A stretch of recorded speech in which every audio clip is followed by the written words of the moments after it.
আসসালামু আলাইকুম। আমি চাষি রবিন। ভিউয়ার্স, রমজানের উপলক্ষে সবাইকে শুভেচ্ছা জানাই।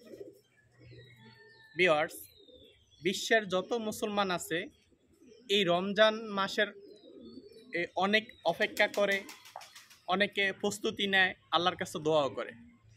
রমজান আসার আগে সকল মুসল্লিরা নামাজের সময়, মুনাজাতের সময় আল্লাহর কাছে দোয়া করে যে আল্লাহ আমাদের রমজান মাস পর্যন্ত হায়াত দান করেন, আমাদের সমস্ত গুলাগুলা মাফ করেন, আমাদের শরীর সুস্থতা দান করেন।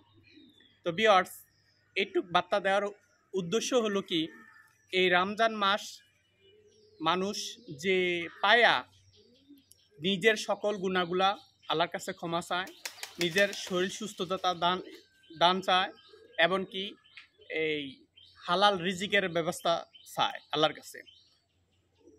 তাই ভিউয়ার্স, যে আমি অনেক অসুস্থ, এই জন্য একটা ভিডিও করতে চাইছি যে সবাই সবার জন্য দোয়া করবেন। আমিও সবার জন্য দোয়া করব। যারা মৃতবাসী আছে, অনেকের অনেক আত্মীয় স্বজন, তাদের জন্য দোয়া করব। যে ভিউয়ার্স, আপনারা সকলে ভালো থাকেন, সুস্থ থাকেন। এই ছিল আলোচনা। আল্লাহ হাফেজ।